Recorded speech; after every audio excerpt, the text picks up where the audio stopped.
Hey everybody, apologize for getting this out there so late. I've had a lot of video difficulties in getting this done and edited, and I forget how many times what take this is. It's a bunch. So anyway, I apologize.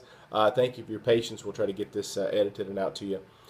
Today I'm going to talk about a couple of fundamental financial things that you need to know and that you should follow. And I'm going to start out talking about emergency funds. And I want to ask you a very serious question, and I want you to take it seriously.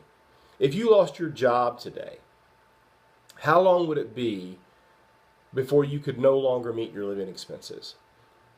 For a lot of people, it's about 1 to 2 pay periods. You see people out there today that are homeless. A lot of them are out there homeless not because they've made poor life choices, but because they've made poor financial choices. When you're living paycheck to paycheck and you have some type of catastrophic financial emergency, it could be a medical emergency, be losing your job at the same time, or whatever it is, it really doesn't take long before people start showing up and taking your possessions, or you even lose your home. One of the things about financial emergencies is that you can't predict them. They just show up at your doorstep, but they do eventually happen to all of us. And it doesn't matter if that emergency is $500 or $5,000. Doesn't matter if you don't have any money, does it? Your financial emergency might be as simple as your son needing a new pair of basketball shoes because he's growing like a weed and the ones you bought him last year don't fit anymore. And all of a sudden, because you didn't budget for it, that's a financial emergency. A lot of people compound this problem by using their credit card for the emergencies. And credit cards are lousy emergency funds. If you're living paycheck to paycheck, you might use your credit card to pay something because you don't have any cash in your pocket. But all you did was push the problem out till next month when the bill comes due.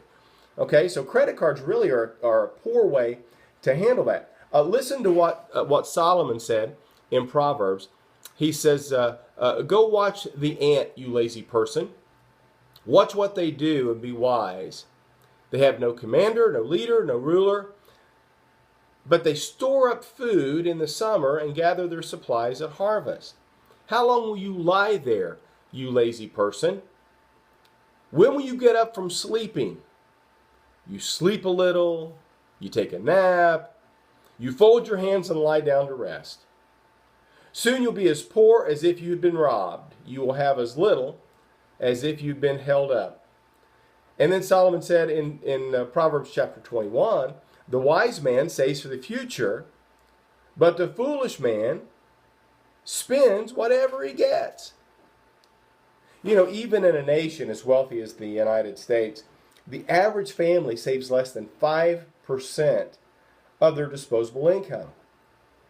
Setting up and establishing an emergency fund is one of the wisest, most prudent things that you can do in your financial plan. Now, I typically recommend that you set aside at least 3 months' income for emergencies, and I'd like to see you get it up to 6 months' income. And if you just set aside a little bit every payday, very quickly, you're going to see that accumulate, and you'll be right there at your goal. Now, where do you save that money for your emergency fund? You need to save that money in something that's a conservative, safe investment, because you don't want to be risky with your emergency fund money. But I don't recommend putting it underneath your mattress or hiding it in the tin can in the backyard. You need a nice, safe, conservative vehicle. A couple that I like really well is I like money market funds and I like municipal bond funds. One of the things that they do for you is they give you a very competitive rate of return.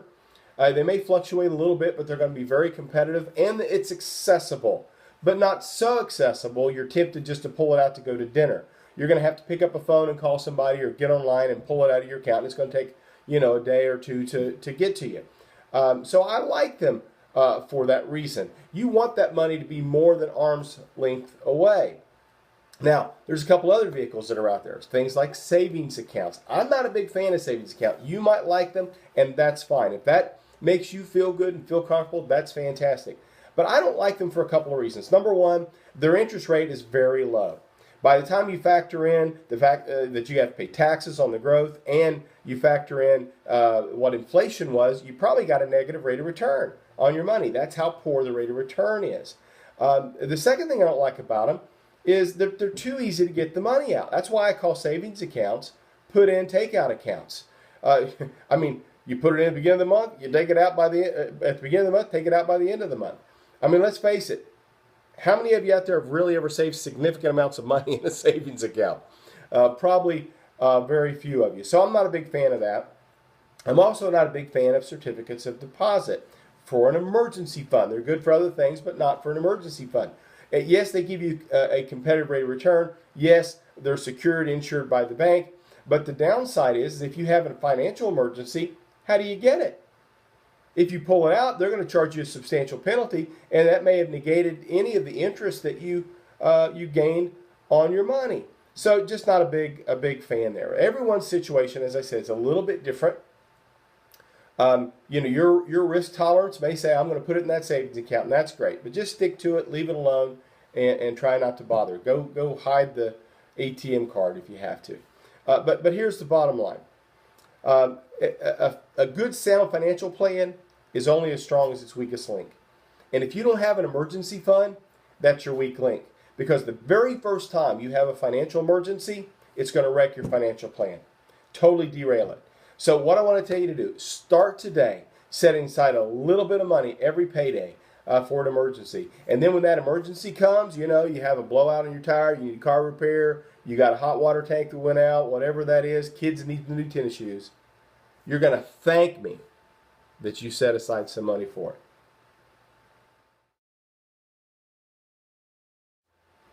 In this segment, I want to talk to you about investing. It's really an important part of any sound financial plan. Now, I'm not going to have time to go into every nuance of investing. It's a very, very detailed and sometimes complicated scenario. But I do want to give you enough education, enough information, so that you can sit down with a reputable financial professional, that you can ask them the right questions and know that you're getting the right answers. Let me kick it off with this. Financial freedom is a personal definition. Financial freedom for you might not be the same financial freedom for me. You see, financial freedom isn't about how much money you accumulated, as if that person over there, because they have more money, they have more financial freedom than this person over here. Financial freedom is all about choices. You see, if you have to sit down and look at your budget and see if you have enough money to pay the electric bill before you can take your family out to eat at a restaurant, that's not financial freedom. On the other hand, if you want to take them on vacation and you can do that and take them anywhere they want to go and without worrying about the consequences to your retirement or to your monthly budget, that's financial freedom. You have choices. And whatever your definition of that is your financial freedom. You see, there's two things you need to know about money. You can work hard for your money, or your money can work hard for you. Now, if I have that choice, I'd prefer the latter. I want my money working harder for me than I did for it. So let me get into this conversation about investing and start off talking about retirement plans. There's a lot of options out there when we look at retirement plans, and one of the best retirement plans out there are the plans that are provided by your employer. They go by a lot of different names. You might have a pension. It might be a profit-sharing plan. It could be a deferred compensation plan. Or what most of you are probably familiar with is 401ks or 403bs if you're working at a nonprofit. But there's some really great benefits to these plans. The first and biggest benefit is that oftentimes you can put a large amount of your income into these plans. What I typically see is about 15%. Another benefit to that is that a lot of employers will also provide some sort of matching. In other words, whatever you put in, they'll match that to a certain percentage. The most common that I see is like 50 cents on the dollar up to 6%. I see a lot of that out there. That means that, for instance, if you put 6% of your income in there, they'll put in 3%. Man, that's a free 3%.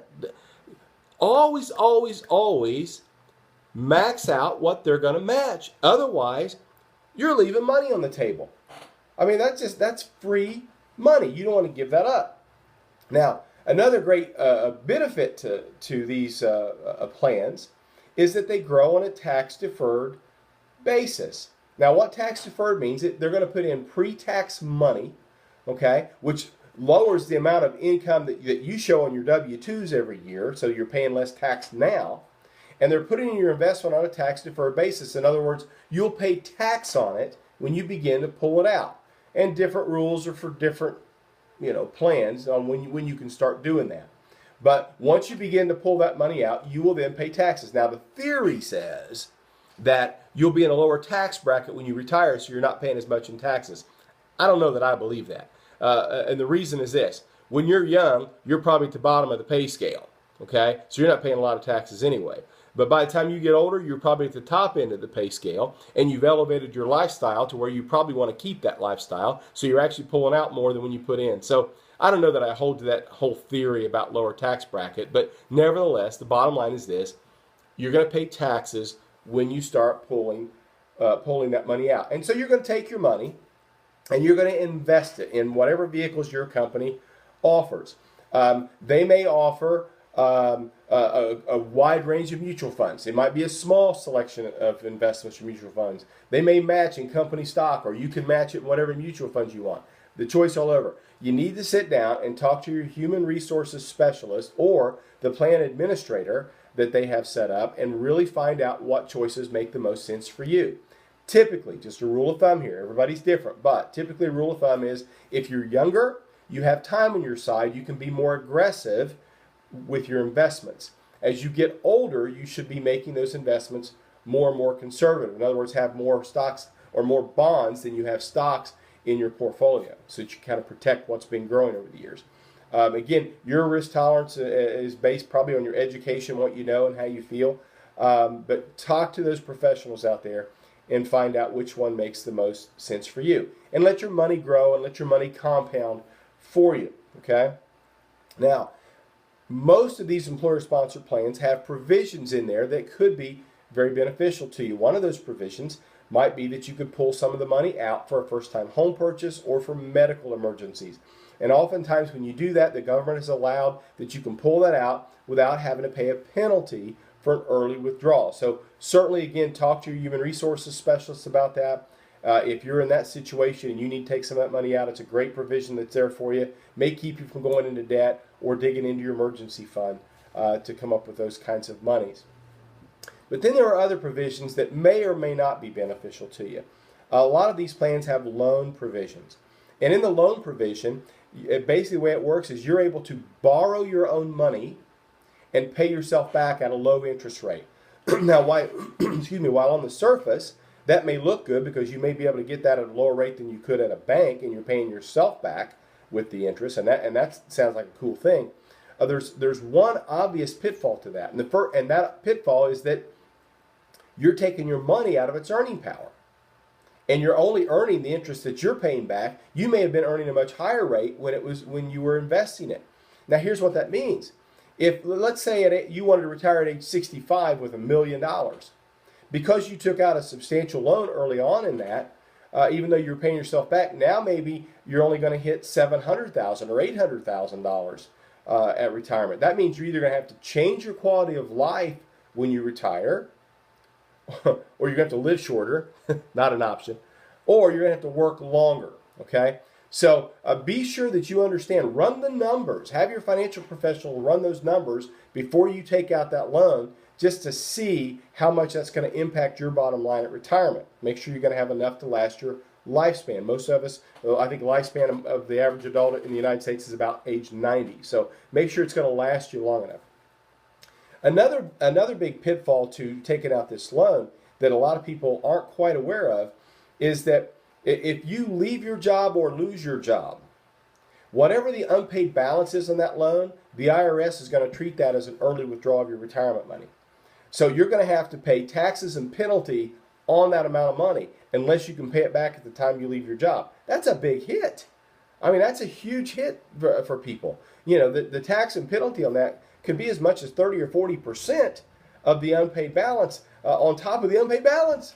So, you know, you got to kind of watch the pitfalls to that. So be sure and look at that. Again, talk to your financial professional out there before you begin using your retirement fund as a piggy bank. Find out what the numbers are and how it's going to impact you. Now let me get into a second common retirement vehicle that's out there, and it's called an individual retirement account, or an IRA. Now you may or may not know a lot about that. I don't know. IRA, I understand, is just a label for retirement and tax purposes. There's a lot of places out there that you can get an IRA. A lot of people think they can only get an IRA at a bank. Not true. A lot of investment companies out there provide IRAs. A lot of insurance companies out there provide IRAs, although some of those you may not want because they disguise them as an insurance policy, so be careful about that. But I like looking at financial professionals that have a wide range of options, whether that's at the bank or some investment company, people who have everything from super conservative things to super aggressive things. That way you can have a portfolio in your IRA that matches your objectives. And by the way, the three most important words in investing: objective, objective, objective. Okay? Don't forget that. But you want to go out there and take a look at what IRAs are available. And there are two kinds, basically. There's a traditional IRA and a Roth IRA. Now, as far as the contribution amount, they basically work the same. You can put in up to 100% of your earned income, up to a maximum of $5,500, or $6,500 if you're over the age of 50. And you can also have a spousal IRA if you have a non-working spouse, and they can put up to that amount as well. The traditional IRA is a little bit different in the sense that you're going to contribute after-tax dollars in an investment vehicle that's going to grow tax deferred. And you may be able to deduct how much you contributed from your income every year. Now, you'll need to consult, again, a tax professional to find out whether or not you qualify to deduct your contributions to a traditional IRA. And that money's going to sit in there, it's going to grow, it's going to accumulate. And at age 59 and a half, 55 for some early provisions, you can do it at 55 under some conditions, but at age 59 and a half, you can begin to take that money out, and you have to start pulling it out by age 70 and a half. So that you have to start taking it by then, okay? So that's one of the caveats with the traditional IRA. And then when you pull it out, you pull that out on a tax-deferred basis. That is, you start paying taxes on what you pulled out of that investment. Now, the Roth IRA, again, the same amounts, and by the way, combined. You can have a traditional and a Roth, but the maximum you can put in both combined is the $5,500 or $6,500. I hope that doesn't confuse you. But in the Roth IRA, you're putting in after-tax dollars, and it is not deductible. However, the benefit is it's tax-free withdrawal. Again, you can begin to withdraw that money at 59 and a half, but it doesn't have a 70 and a half provision in it. One of the great benefits to that is that, let's say you have several pots of money that you're pulling your money out of. You have maybe a little bit of money coming from Social Security. You have a 401k plan from this company. You have a pension that you're getting from this company. And so you're pulling out those monies, but the cost of living goes up, and you need to give yourself a raise. By giving yourself a raise from your Roth IRA, you don't affect your bottom line tax basis. So you can keep up with the cost of living without paying more taxes every year. And that's a really cool thing. Or at least under the IRS rules today, that's how that works. So a Roth IRA is very beneficial for, say, someone on the younger side who's going to accumulate a whole lot of money, maybe doesn't even qualify to deduct the taxes or the contributions anyway. And so they can accumulate that, and they can pull it out tax-free. Because it's not how much money you accumulate for retirement that matters. It's how much money you get to keep at retirement that matters. So you want to take a look at these different IRA vehicles that are out there and see which ones are going to make the most sense for you. And there's other investment vehicles out there for retirement as well. If you're self-employed or you own a small business, there's simple IRAs and SEPs and KEOs and all kinds of things out there. Again, you want to check with a financial professional out there on the kind of plans that are going to work best for you and are going to meet the objectives that you have. And there's probably a variety of vehicles, and you can invest in a lot of those. And going back to what I said about your employer-sponsored plans, I want you to max out what your company is going to match. But then, if you have more money to invest, consider fully funding a Roth IRA before you put more money into your employer-sponsored plan. Because again, that gives you a pot of money that you can pull out tax-free later. Okay? Now, if you've fully fund your Roth IRA and you still have more money you can put in an employer sponsor plan, go for it. Put a bunch in there, okay? And when you sit down with that financial professional, ask lots of questions, and hopefully he's asking you lots of questions so that you match the objective with where you want to go. If you have a financial professional within 5 or 10 minutes, they're already pushing you a prospectus on a mutual fund to invest in, I want you to get up and walk out of the room, okay? That person has not done their due diligence. They have not asked you the questions they need to ask you to be able to properly and professionally recommend to you any kind of investment. Any financial professional that's worth their salt at all is going to spend 30 to 60 minutes in a conversation with you to find out what your investment objectives are. And they're probably going to do a really top-notch analysis for you so that they can show you that those investments will meet those objectives. If they don't do that, you go hunt for somebody else, okay? Now, if you're watching this, you're probably one of those people living paycheck to paycheck. You're probably struggling with money, or you wouldn't watch it. You got your act together. You already know everything I'm telling you, okay? And if you find yourself in that predicament living paycheck to paycheck, the first thing you're thinking is, Sam, there's no way I can afford to put money aside for retirement. Well, I'm going to tell you, there's no way you can afford not to. Let me give you the secret word for investing. You ready? Write this down. Begin. That's the secret word. Every day you wait means thousands and thousands of dollars that you are not going to have at retirement.